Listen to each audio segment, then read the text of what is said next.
One of Chester Zoo's most feared inhabitants is about to come face to face with the head keeper of reptiles, Isolde McGeorge. She is a dangerous animal. She's around 22 feet in length and she weighs 56 kilos, so you don't really want to tangle too much with her. But tangling with this reticulated python is exactly what Isolde is about to do.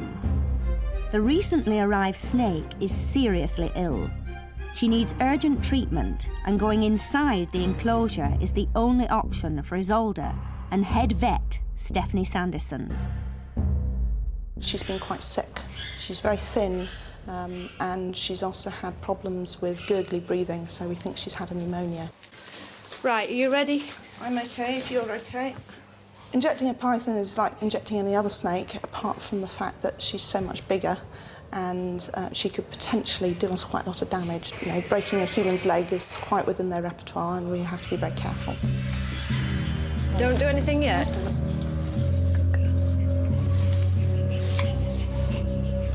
Come and grab this tail. Just hold it. OK. If the python wraps itself around them, the crushing power would be enough to kill. You hold that tail.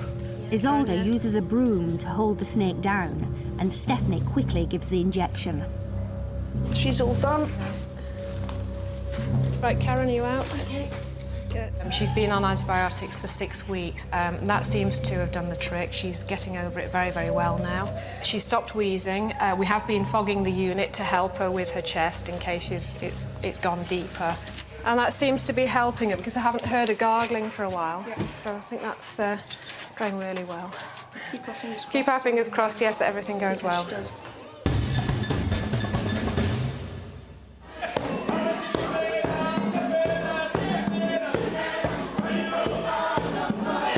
The sounds of Zulu tribes, the sounds of Africa.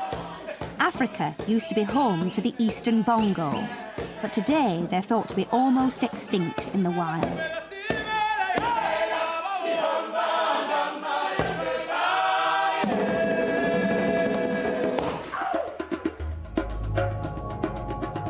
Chester has a small herd cared for by head keeper Alan Woodward.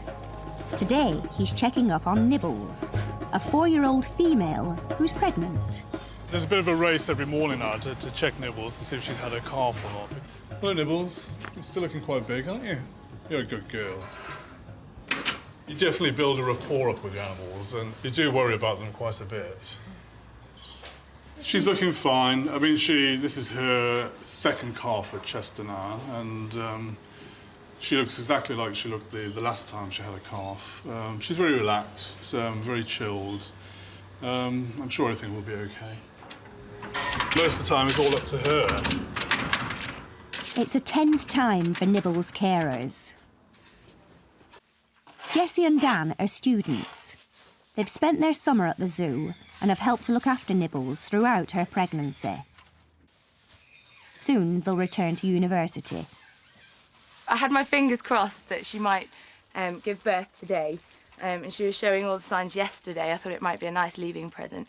I think probably within my time, I know she's been sort of like hanging on for the past week or so, but I think it'll probably be within the next week when she comes, so hopefully I'm going to be around to see that. It's a fantastic experience and an opportunity to be able to work with some species endangered as the bongo. It's cool. The animals are amazing. I'm going to miss the place a lot. It's been a lifetime experience working here. Come on. Good boy. In the paddock next door, Alan is catching up with Narok, the 10-year-old male who played a key part in Nibbles' pregnancy. Well, at Chester Zoo, he's sired about 5 babies now. Sometimes he gets a bit stroppy with the females. I mean, when he goes in with them, first of all, he gets a bit carried away and sort of chases them all around the enclosure. But once he's used to that and he's over the initial excitement of going in there, he's fine. They just all settle down together. And he is quite placid, but we don't take any risks with him, just in case. He's a good boy today. Aren't you? You're a good boy.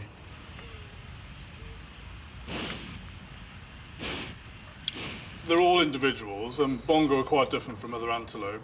They're not very scatty. I mean, they're quite steady animals. And they're very special animals because in the wild, they're nearly extinct. The last bongo was seen on Mount Kenya about 10 years ago, and there hasn't been one since then. Nibble's pregnancy could help her species to survive, and it won't be long before the baby bongo is born. Is today going to be the day, or tomorrow? You're keeping us on tenterhooks, Nibbles. You are, aren't you? You're a good girl.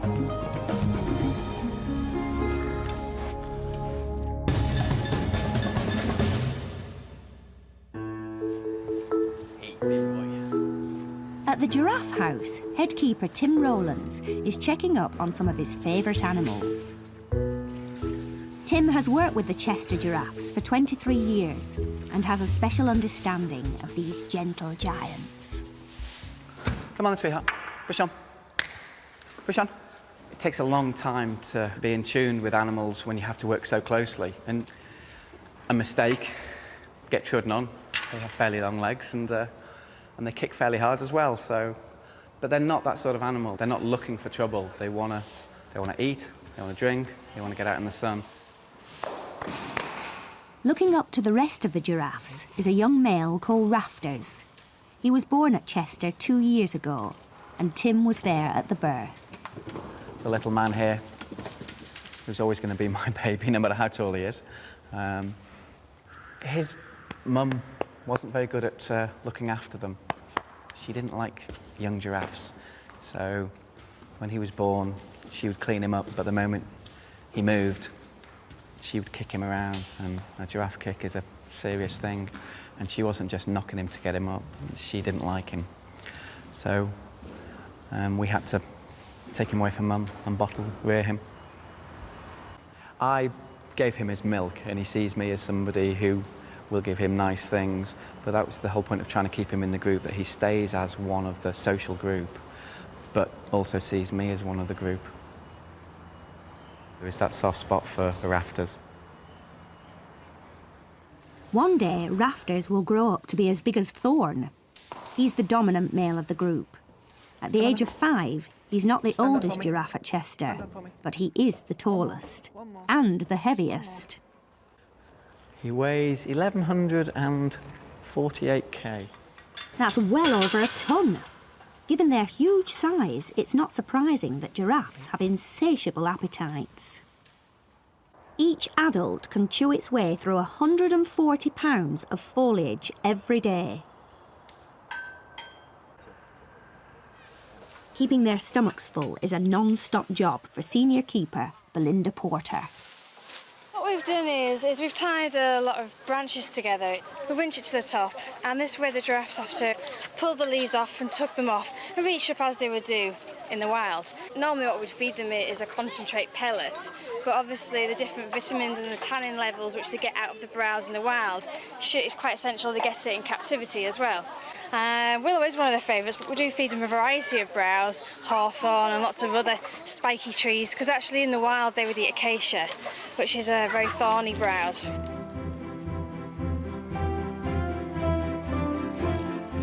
They've got really strong tongues, quite long tongues, very prehensile. They can get in and around the smallest of places to reach in and pluck the leaves and pluck the bark out. They absolutely love it.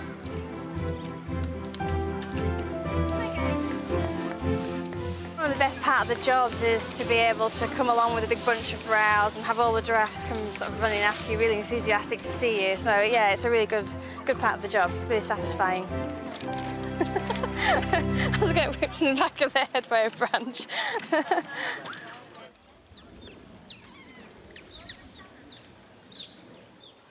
At Chester Zoo, keeper Andy Wolfenden is preparing to tackle some unlikely opponents, the otters. He's cleaning out their enclosure. It's a job he doesn't look forward to. We all joke that we've drawn the short straw when we have to do the otter pool because of the pressure that you get from the officers. They may look sweet and innocent, but Andy knows that appearances can be deceptive. They don't like intruders, and Andy is invading their space. They're incredibly inquisitive. So they're going to start biting me now. This is so naughty. They'd love to know what people are up to. whether it be us cleaning in here or strimming or mowing the paddock. They always come up to see what's going on. If you leave anything lying around, they always try and get involved as well. You know, any brushes, shovels, they're always there inspecting it, smelling it, touching it to see what they can do with it next. Most of the times when we get to this stage and we're leaning over, they tend to come and sneak up behind you when you're most vulnerable. Here they come. Go on. As you can see, you've got a eyes in the back of your head. Constantly sneaking up and trying to surround you. Cleaning the otter's pool might not be glamorous, but it's an essential part of Andy's job. You try and do it as much as we can, really. With them playing in the mud and stuff and then going for a swim, they tend to muddy the water up quite quickly. Obviously, they prefer to swim around in somewhere nice and clean. They also tend to wash their food in there as well. It's worse when you're actually emptying the pools and they tend to swim, and obviously with the pools being quite dirty when we clean them out, you can't see where they are. So you tend to feel something brush against your hand or brush against your arm, and you know it's time to pull your arm out.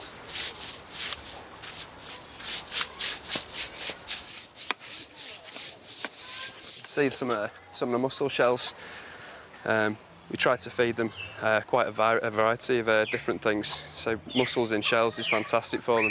Asian short-clawed otters have got very little webbing on their front feet, and what they'll do is they'll get their fingers in between the gaps in the mussel shells.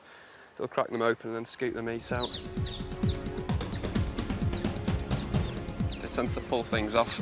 This is just the intake that runs the waterfall, but we have to keep it locked because the otters try and open it to get in there. It's a good job it's not smell-o-vision. It's bits like this that people don't see, you know, when you're ankle deep in otter poo and fending off 8 angry females, you know, it's wondering where you're going to get bitten next, and, you know, when you go home at the end of the evening and you're digging out scales from under your fingernails or trying to wash bloodworm out of your hair. Now, it is a lovely job, but, you know, it's a bit of an eye-opener when you actually become a keeper.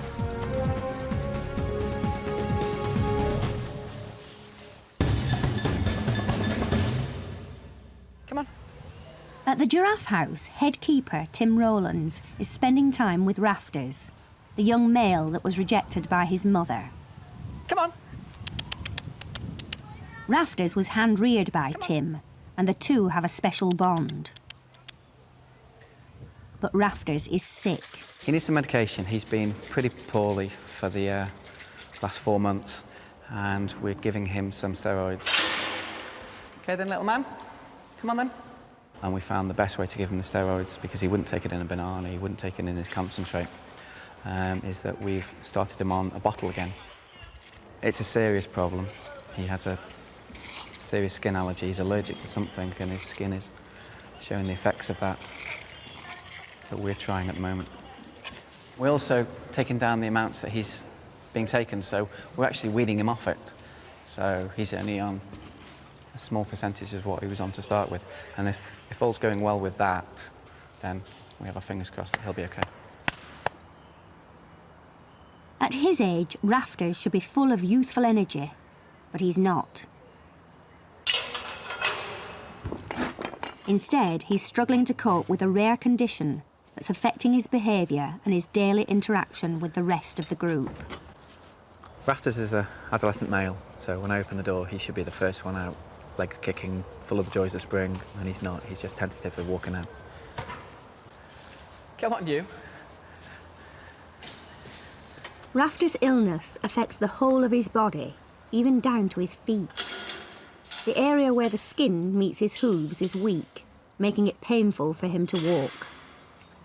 Well, we think he's got pressure in his feet, which is stopping his movement as much, so he's not walking as much, he's not running as much, and if he's pushed too fast, then he will stumble a little bit as if it's uncomfortable.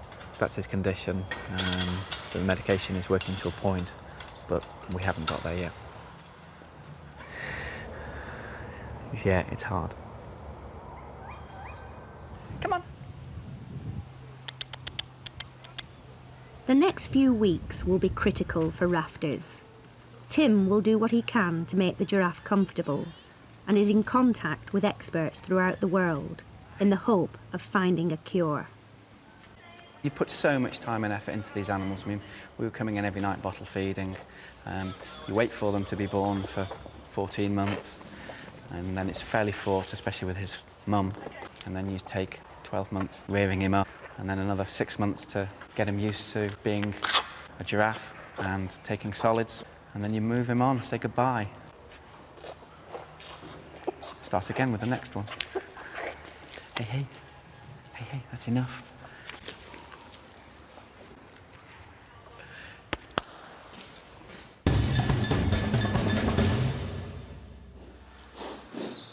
At the bongo enclosure, the long wait for Nibbles to give birth is finally over.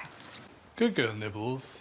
You've got visitors. Head keeper Alan Woodward is checking on the new arrival, There we go. a young male called Tumbo. When he was born, he was having difficulty standing up. We solved that problem within a couple of minutes, and then we just wanted to give the mother and the calf a couple of days peace and quiet together to bond properly, and now everything's fine. There's no problems now. Come on, Nibbles. Nibbles is called outside so Alan can check on her baby. He'll have to work quickly so mother and calf aren't separated for too long. Zoo vet Stephanie Sanderson and keeper Andy Wolfenden arrived to help. The plan is it's your show, you're going to do your thing, and I'm merely your technical assistant. Should we microchip him first and do his ear after that? Microchip him, do his ear, and I can have a quick listen to his heart Sure, as well. yeah, Just, give him a I mean, it general... was all fine last time, but... Yeah, give him a general check over. Okay. Yeah. Alan needs to register Tumbo as part of an international breeding programme. He'll be given a microchip and an ear tag. The procedures don't hurt, but he's jumpy because it's the first time he's been handled. Okay, so I used to do it just where your hand is. Okay. So what we do is we feel for the bone at the front of the shoulder, and we go just in front of the bone. There we go. It's okay. Yes, we can. Okay, baby. Okay. There you go. And then That I was just quick. check that he goes beep. I just need to do it where your hand is. And he goes beep with the same number, so he's now got that number for life. That's great. The reason for doing it into the shoulder rather than just under the skin is as he grows, finding where it's got to is going to be almost impossible. Sure. The vets are very sort of hands-on at Chester Zoo, and they try to explain a lot of things to the keeping staff as well. So eventually some of the keeping staff can actually do some of the work that they can do, I mean, like ear tagging and monitoring sort of like the heart. Make sure there's no veins there. Should be fine there, shouldn't I? I've done this quite a few times, but I'm not very keen on the crunchy noise. CH14. Next, Stephanie checks Tumbo's heart. He does have a little bit of a heart murmur. That's quite normal in newborn animals. I don't know if you want to have a quick listen so you can hear what it sounds like. Let me just find it for you. Okay. Normally the heart goes lub-dub, and his goes lub-shtub, lub-shtub. It's quite pronounced, isn't it? You can hear the heartbeat, but you get like a shh in between, can't you really? Stephanie is confident the heart murmur is nothing to worry about. Not hearing anything. It should clear up in a couple of weeks' time, and she'll keep a close eye on the calf just to be sure. But it looks really well, I mean, everything else, doesn't it, really? Yeah. So then we'll all go out now and then let Mum back in. He'll be missing his mum now.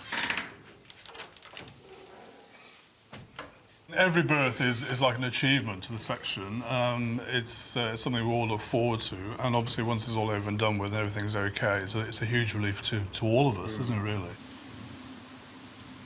He's actually going outside today, which is another stage in his life, really, which is, again, is another special sort of day for us.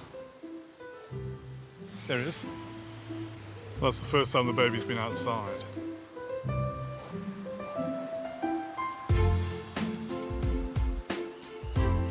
As Tumbo explores his new surroundings, his mother is never far away.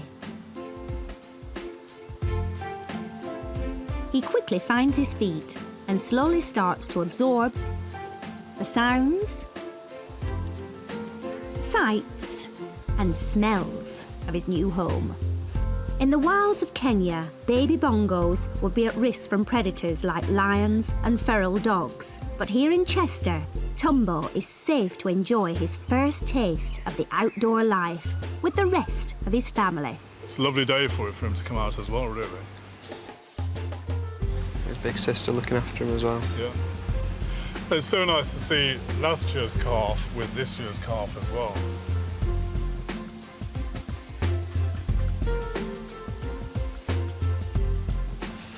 That's it. Didn't like it. Doesn't like the outside world. It's scary.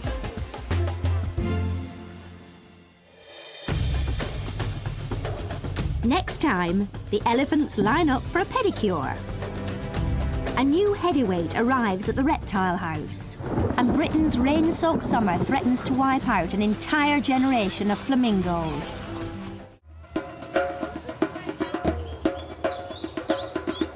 The head keeper of Chester Zoo's Asiatic lions, Alan Woodward, is a worried man. Lioness Asha is pregnant and at full term, but there's no sign of her going into labour.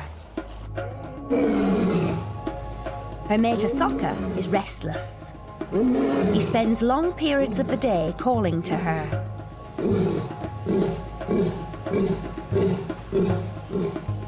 Out of sight is clearly not out of mind.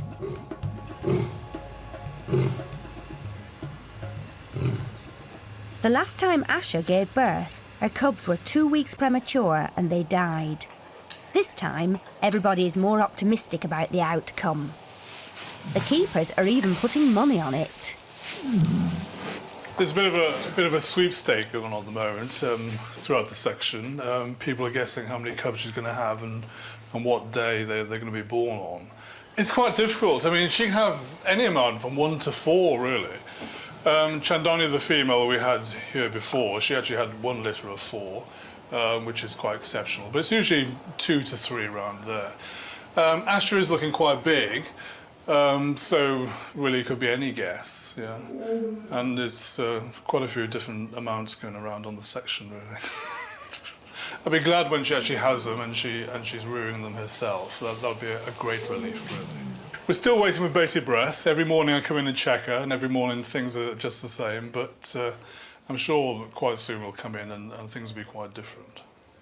Even after the cubs are born, Asoka will have a long wait before his loved one returns.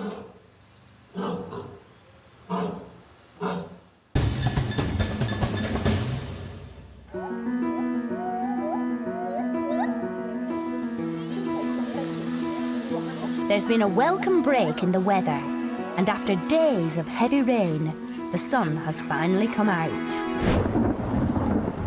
Yesterday, the torrential downpour caused water levels to rise at Flamingo Lake, threatening to wipe out the birds' nest sites. I've really never known this before. The keepers did everything they could to hold back the water. It's going to be a long job, I think, and a wet and muddy one. But eventually, they had to intervene and rescue some of the chicks before it was too late. If we don't get them out, the chick will just chill and die. Most were reunited with their parents, but sadly, for one chick, there was no happy ending. 4-day-old Pinky was rejected by his mother and father. It's now up to senior keeper Darren Langford to rear him by hand. This diet is composed by San Antonio Zoo, and it's quite a successful rearing diet. It consists of mysid shrimps. These are frozen ones which we get off the aquarium. The parents basically live on small shrimps, very similar to the mysid shrimp, algae and small single-celled animals. Sprats, which we get from the penguins, hard-boiled egg yolks, again high in protein, etc. First feeds at 6 o'clock in the morning, and it's fed every 3 hours for the first 7 days, up till midnight, so midnight will be its last feed. After 7 days, the feeds go then to 4 hourly, and after 14 days, the chick is then basically picking up food itself, and it's fed, say, every 6 hours throughout the day.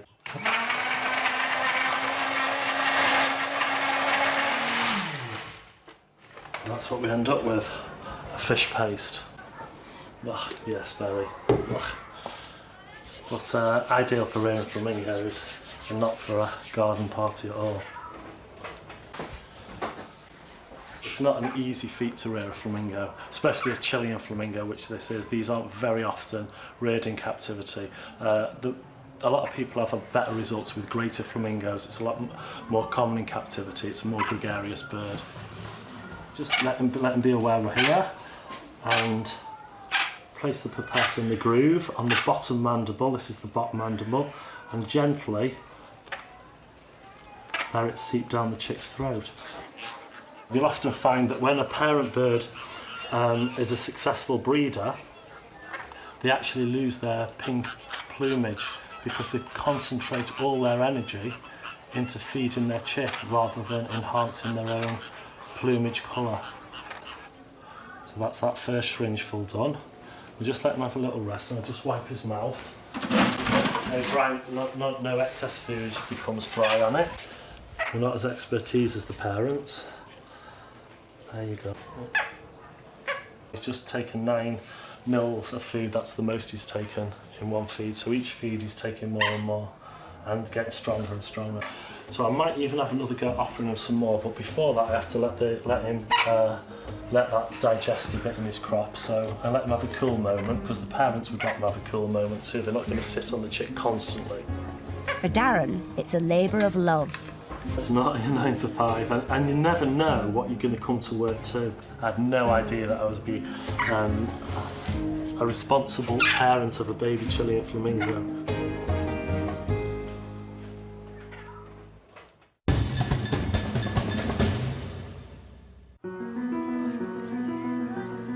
Specialist keeper Neil Ormrod is keeping an eye on the 30 residents of Chimp Island. It's a job he's done many times before. I've been with the chimps, must be 35 years, so it's almost all these I've known since they were born. The chimps spend most of their lives on their 1-acre island. But at feeding time, they come inside where Neil can see them close up to make sure they're fit and healthy. In here now. Chimps will share food, but they're just as likely to steal it. It's every chimp for himself. They'll be coming through these 2 slides, and there might be quite a bit of noise.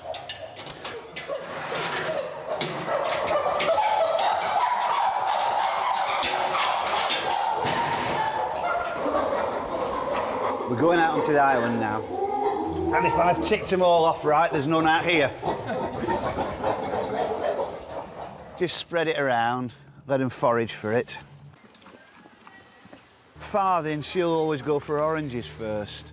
Boris usually goes for bananas, sometimes pears. Wilson's usually quite happy sitting down chewing on an onion. Though chimps travel mostly on the ground, they often use trees to feed, and the island has been built with this in mind. If we're feeling very energetic, can go up in the hammock for it as well. But we're mixing it all up so that nobody can come out and say, get all the bananas. They'll get a big handful and they'll have, a bit of everything. Primate 5 to primate 1. Go ahead. OK, Andy, let him out. Oh, it's Boris, and Nikki, and Cleo. All quiet again. Because the keepers only intervene in extreme situations, the chimps are free to develop their own complex social system, with all the friendships, rivalries and politics that entails. The dominant male at Chester used to be 40-year-old Boris, but now there's a new kid on the block. Dylan there, he's the dominant male now. He's, 18? He has never been handled in his life. He's never been picked up. He's never had to been tranquilised for an illness or anything like that. So he's as wild as you can get in captive terms. Swiftly rising through the ranks and establishing his position in the group is 7-year-old Jethro. He's a solid little chimp. He's got a lot of growing still to do, but he's solid. In years to come, he'll probably be the dominant male. Both sexes have a hierarchy, and our dominant female's Cleo, and she's very good. She's probably the most intelligent chimp in the group. She's useless with her own babies, but she's great with everybody else's babies. She's sort of everybody's favourite auntie. One of the other males, Nicky, he's probably the biggest chimp we've got in the group. He's probably the strongest chimp we've got in the group. But dominance is determined by a combination of size, strength, popularity, intelligence, and also desire to be the dominant one. Now, Nicky certainly hasn't got any desire to be the dominant one, and he's certainly not the most intelligent chimp in the group. They are as different and diverse as we are in all aspects. One of the ones I'm very fond of, though, is Heidi. She was the first one to be born after I started here, so I think that's possibly why I'm quite fond of her. And the baby to the left, as we look, that's a little Rehoming. The younger ones tend to eat quickly and run away in case one of the bigger ones takes it off. Obviously, if you're one of the dominant ones, you can take your time, you can gather your food around yourself and just sit there and casually eat it, because nobody's going to have the bottle to come and take it off you. They've all gone inside now. The sleeping area's opened up, so they've got fresh bedding there. And that'll be it for the day. You get so much back from these. I remember the first baby I saw being born. The mum went into labour about 9 o'clock in the morning. The head popped out, and she just put her hand round, got hold of the head, and pulled it out. Then she held it out for me to touch. You know, when you've got that trust of an animal, you can't describe it.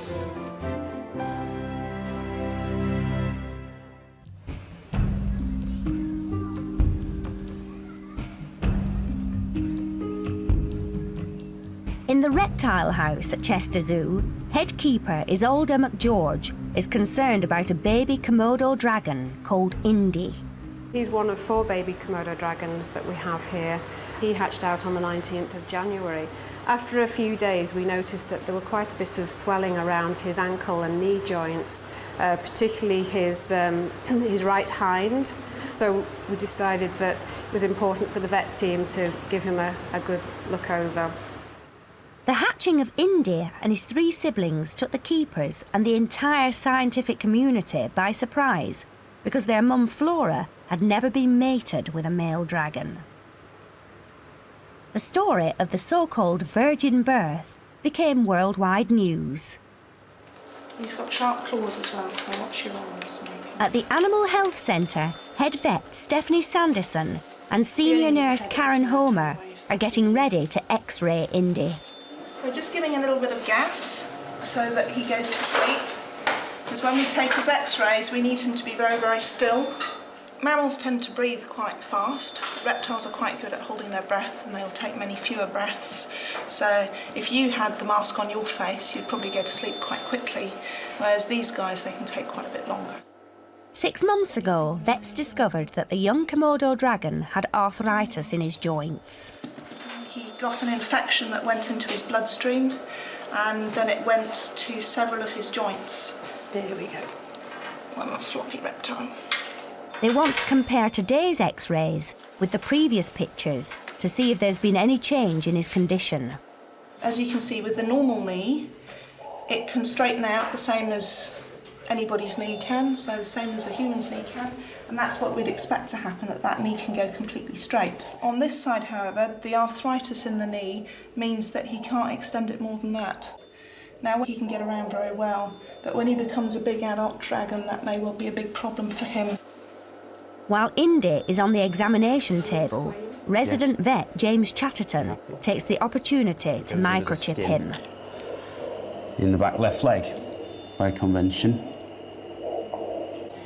This is a permanent ID, and this means we can distinguish this animal from any other for the rest of its life. I've been qualified 7 years. In that time I've microchipped hundreds and thousands of dogs and cats, but this is definitely the first morning I've had to microchip Komodo dragons, so each day's a new day at the zoo, really. When Indy is asleep, the team gently position him on the X-ray table.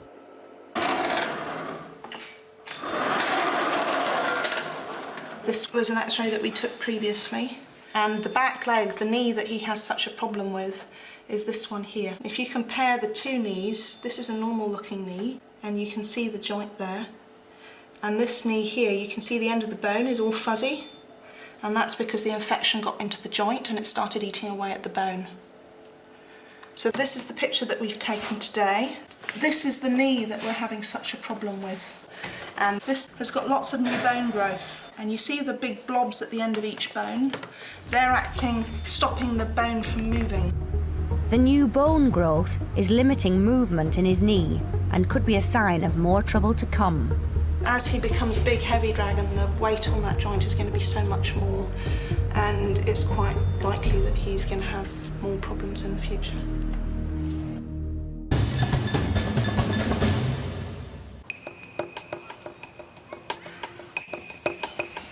Head keeper Alan Woodward has left the lions and moved on to his next job.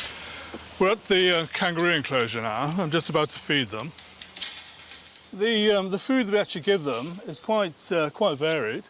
It's vegetables and fruit, and we also have a pelleted diet which has all the vitamins and minerals they require. So it's a very balanced diet, and as you can see, they do extremely well on it. We have about 2 joeys every year. This kangaroo's Foster. This is the one I hand-reared 8 years ago. He's quite a character, but he definitely knows he's a kangaroo. I brought him back into the zoo after I had him at home for 2 months. I think he still recognises me. I mean, now and again he will come up and sort of smell my hand and then just hop off.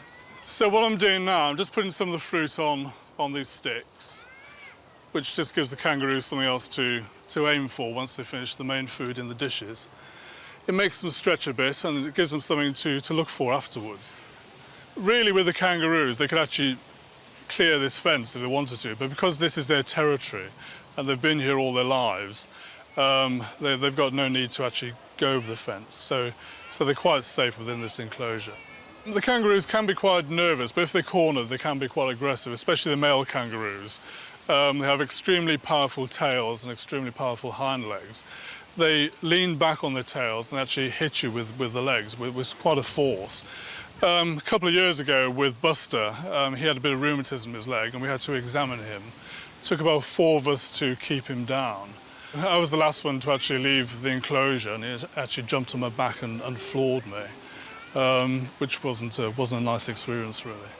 Aggressive kangaroos apart, Alan's love of animals goes back a lifetime. I actually started in zoos when I was about 11, school holidays and weekends in South Wales. And I came to Chester when I was about 17 and a half and virtually grown up in the zoo. I mean, the zoo's been my life now for 33 years. It's more like a way of life rather than a job. And we are extremely lucky to be here, really.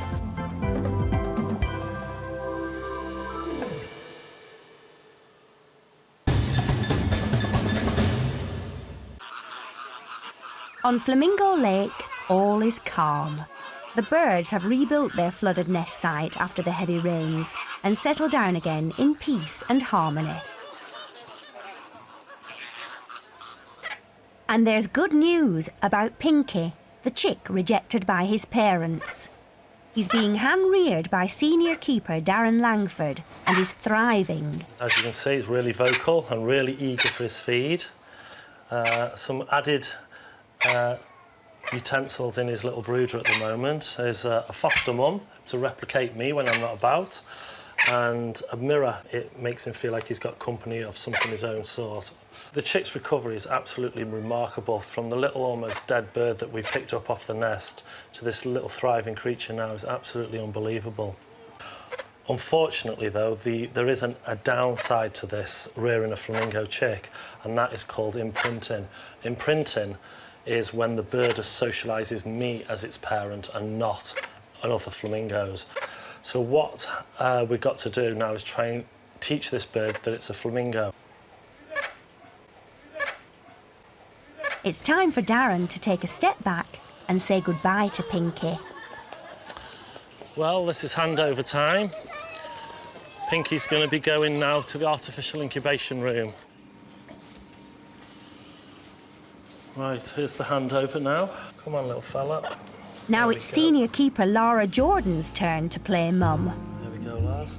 The chicks do need stimulus to move around. They need to exercise their limbs. With or with the parents, they'll be actually moving great distances, climbing on and off the parents' nest mound. So the chick will be housed in an open-topped brooder with a heat lamp, and obviously his utensils he's got near the mirror, his artificial mum, and hopefully in a couple of days his companion flamingo chick. Oh, he looks great. Last time I saw him, he was much smaller. So he'll start picking up food for himself. So we'll just see how he settles in here, see that he sits in place he should, which is under the heat lamp.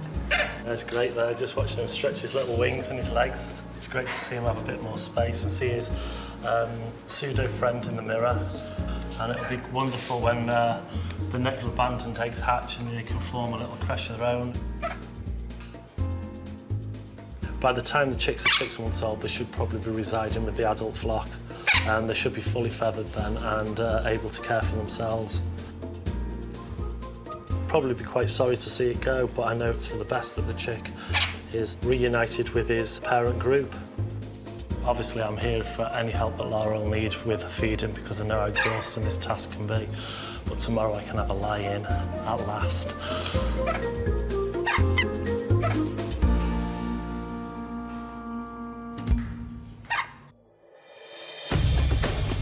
Next time, Boris takes a beating. It's lesson number 1 for Chester's baby penguins. And a new arrival causes quite a stir.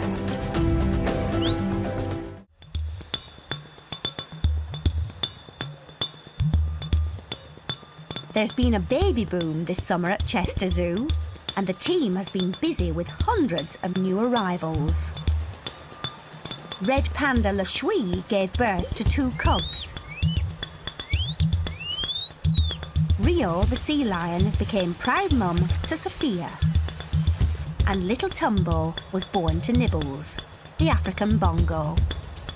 This morning, word of another new arrival has reached headkeeper Chaz Mackenzie. Just going to check on Vicuna baby, born about an hour and a half ago now. We've given it a little break for about half an hour now, so I'm just checking that everything's okay still. The calf is just a few hours old, but she's already trying to stand. In the wilds of South America, young vicunas would be at risk from predators, so it's important for them to find their feet as quickly as possible.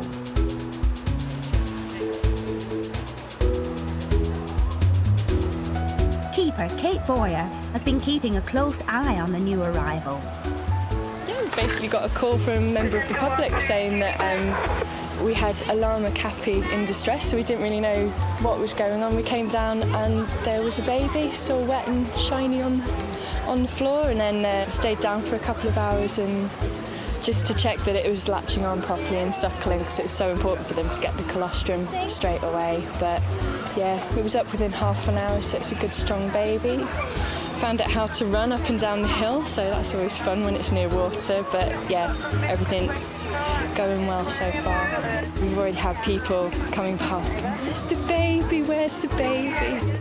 It was nice, especially because it was so unexpected. We didn't really know anything was going to happen. The calf's mother is 9 years old, and it's not the first time she's given birth. She's actually a brilliant mum. Since we've had her, she's had 3 babies, and every time she's had a baby, she's looked after it really well. Well, this is what you're aiming for, isn't it? It's just to produce youngsters that you can put back into whichever breeding programme that you want to be going into. So yeah, there's a lot of work to be done in this group yet. Every morning when you come in, you see something new, something different. It just makes your day. Chaz has worked at Chester for more than 30 years and has a special bond with the animals in his care. Working with animals is a lot better than working with people. Not as bullshit. Oh, I've got other things I should be doing yet, but yeah, it's nice to spend time with your animals and watch. It's actually part of your job anyways to make sure things are okay. It's like these soap operas on TV, innit? You don't want to stop watching them, and it transfixes you. You just stood here watching and seeing how it goes. And for every minute, every second, it seems to be getting better and better. After a shaky start, the new arrival is settling in well. Chaz will return tomorrow to make sure Mum and baby are both okay.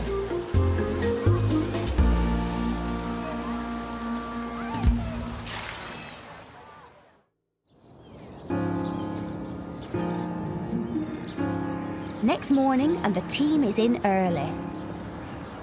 This is wonderful. It's summer, it's Britain, and it's raining. It's an exciting time at the elephant enclosure as head keeper Mick Jones prepares for an important but risky procedure. I think that's too dangerous to work off the wall, especially when we've got a mix going on like this. Asian elephants are endangered in the wild, and Chester Zoo runs a breeding programme to conserve this special animal. Today, the team will introduce female elephant Burma to a potential mate. She's been with us now just over a year, and we're going to try and introduce her to Upperly, the bull. Burma used to live a solitary life in a small French zoo. Today's introduction to a male is a huge step in her social development. When she first came to us, she behaved almost like a little child in that she responded to us more like a child than she did as an elephant. She does have her idiosyncrasies, her funny habits, but don't we all? Where are you, Uppy? Where are you, matey? 13-year-old male, Upperly, has been at Chester Zoo since 1997. He's a typical boy. He hasn't matured into a man yet. He's very explosive and very. He can be aggressive. He's a bit of a handful. The elephants have so far been separated by steel bars. Today will be the first time Burma and Upperly will share the open paddock, and Mick knows it may not go smoothly. The fire extinguishers are for separating them off, just in case it gets a bit hairy. So what's going to happen? The girls are going to come out through this door here, come out to feed here, and then we'll let Upperly out through this gate that's opening here.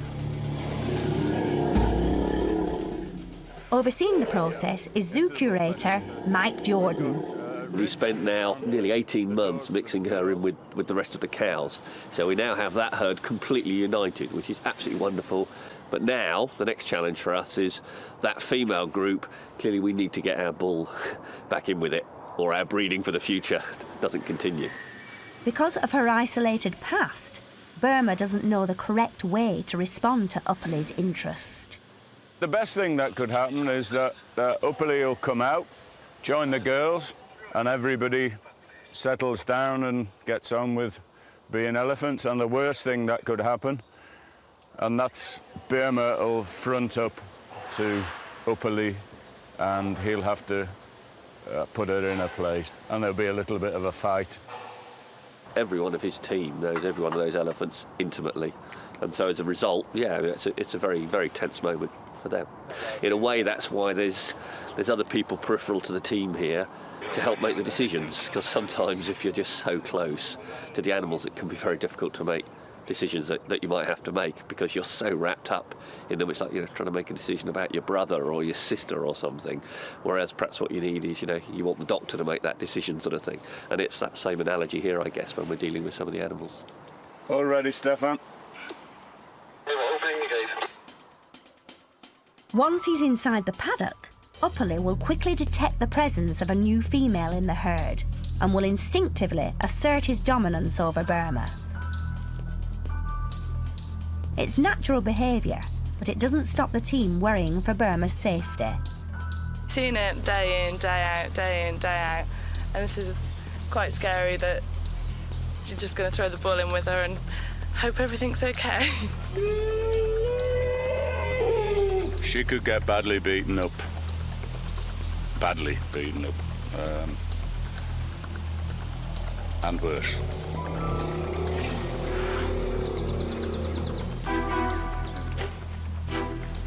Mick keeps a close eye on the elephant's behaviour. If he feels Burma is at risk, he'll set off the fire extinguishers to distract Uppily and defuse the situation. What he's doing, it's flaming, they call it. He's just testing her urine for the hormones that will be able to tell him that she's in season. She's resisting a little bit because she's never had this sort of attention before. Burma seems reluctant to submit and Mick's anxious for her safety. Butterflies still, big butterflies. you develop relationships with these animals. Sheba, for example, I've known her more than I've known most people, everybody except my family. So it's a very strong, deep relationship. It's going as well as can be expected at the moment. He's actually being very, very easy on her. I mean, if he really wanted to be hard, he could be really hard on her, so it's going really well.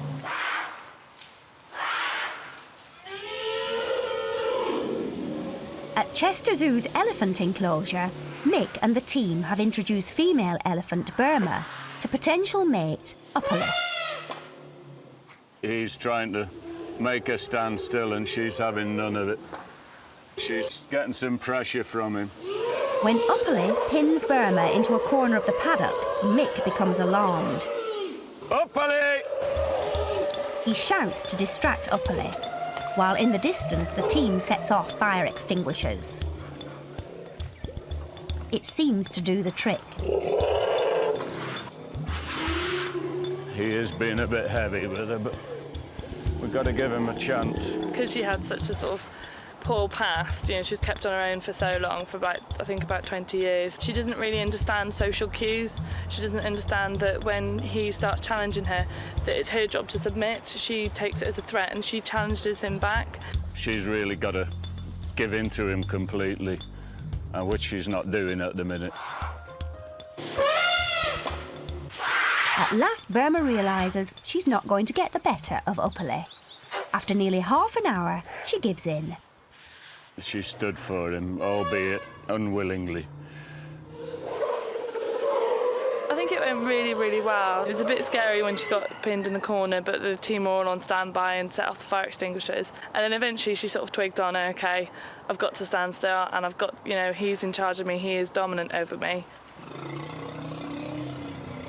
Hopefully, in the next few times we do this, she'll settle down. When she comes into season, she'll be mated, and we'll have a pregnant elephant on our hands. And then the real nerves begin. Burma has come through her ordeal safely, and after years living alone, is one step closer to becoming a full member of the herd.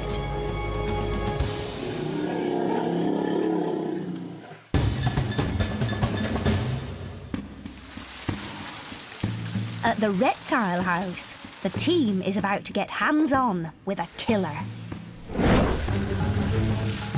2 weeks ago, head keeper Isolde McGeorge had her hands full when Chester welcomed a new arrival. I've got him now, so get his hind legs. A Salvador monitor, the longest lizard in the world. This one far exceeds the Komodo dragon. When the keepers noticed blood coming from inside his mouth, zoo vet James Chatterton was called in to take swabs, which would help determine the cause. These in particular can have some real nasty bugs growing inside the mouth. Now you can take your swabs. Yeah. The results are in, and now the team needs to capture the lizard so James can give him his medicine. We've got the results back from the swab that we took 3 or 4 days ago now. Now, in other tree monitors that we've swabbed, the bacteria that we've found causing infections has been resistant to a lot of antibiotics we normally use. But luckily, in this individual, the bacteria we've grown is sensitive to an antibiotic we can give in the food. So today we're going to do another quick check of his mouth, and I'll give him an injection of antibiotic, and then the oral antibiotics will start from 2 days' time. We have hose pipe. We have hose pipe. I think we can go, can't we? Yeah. It is known that they do inflict more injuries to keepers than any other monitor in zoos. So we're going to be very, very careful, particularly about around his head area.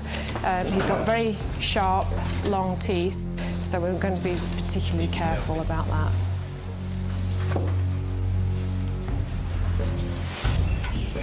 keepers only handle the animals when they absolutely have to, but Isolde must be cautious. Are you okay? Yeah. One bite from this giant predator could easily mean a trip to A&E. Right, let's have him down. We'll remove the towel. He should quieten down. There we go. Right. Okay. We put him into the bag just for his safety and for ours. It should quieten him down. Right, that's okay. He's a very, very strong, powerful animal. He's very long claws that are hooking in. Right. Got the rest of that there, yeah? So. Right. Okay. He can't see what's going on. He should quieten down. We're just going to literally rest him in there and take a weight. The team weighs the lizard, so James can calculate how much drug to administer. So he's nearly 8.5 kilos. Can you open his mouth a bit more? He's just biting down onto it a little bit. To the hose, I don't want to hurt his mouth any more than it hurts already. Yeah. So it's quite inflamed and there's some teeth missing. He will grow more once we start to get rid of the infection. Do you see what I mean about how long and how different they are from other monitor's teeth? And they've got that very slight curvature just at the end, but very, very long and very sharp. Reptiles have deciduous teeth, so they do lose and replace them quite regularly, usually lose their teeth every 3 months. Not all at once, I might add, but staggered. And he's got around 60 teeth in his mouth. It's a much darker pink colour than it should be. It should be a nice light salmon pink colour, and it's kind of a dark, angry red colour. So we've got photos to log the progress. We've had another little look. I don't think there's any... It's not much worse than last time anyway. It's about the same. So we'll remove the gag, shall we? And yeah. Because everything happens slowly in reptiles. In a dog or a cat or a mammal, a mouth infection might get better in a week or 2, but it's going to take a minimum of 6 weeks of antibiotics to make a difference in reptiles in general. So they get the same antibiotic that mammals get, but they just heal a lot slower. All right, kid, it stings a bit, I know, doesn't it? That should be the last time the monitor has to be injected. It's good news for him and a relief for Isolde. Now that he's been prescribed antibiotics that we can put into the food, we can just leave him to recuperate in his enclosure and get better under his own steam. And all we have to do is offer him a small food item once every other day with his antibiotic treatment in it.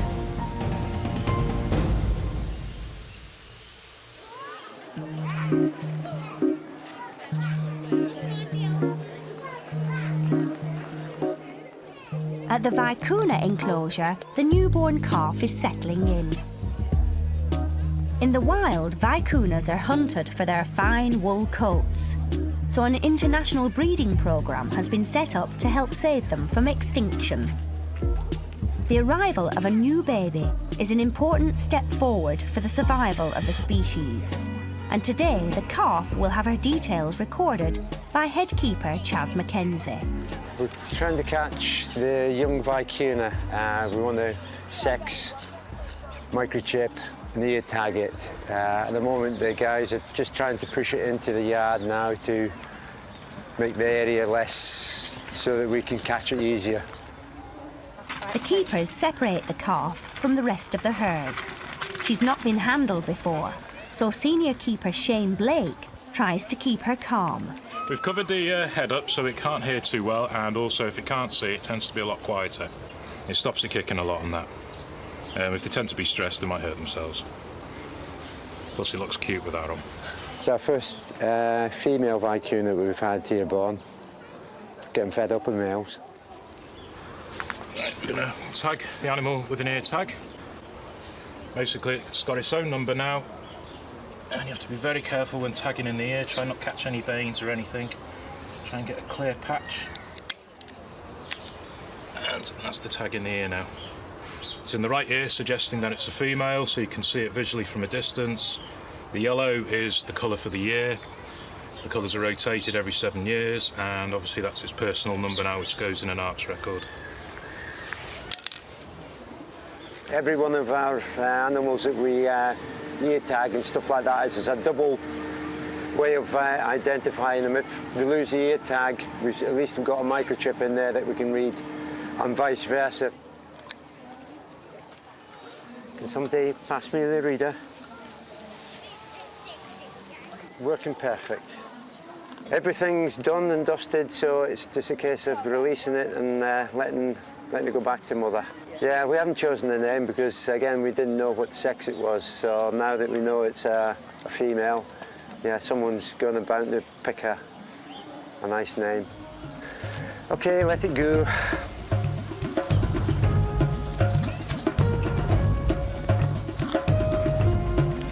The Vicuna calf heads for her mother, and the rest of the herd check her over. If you look at the animals there, you find some of them all that they're very interested in all our smells on the baby.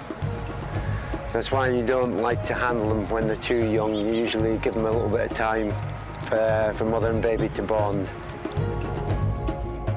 There's a slight chance the calf could be rejected, but Chaz is confident that's not going to happen here. Sometimes it happens if you handle them when they're too young and they haven't got that bond. But you see their mother's leading it away quite happily there, so it's just the other ones there. They're just very curious about all the different smells it's got on it at the moment. As mother and baby get to know each other over the coming months, Chaz will be on hand to guide them.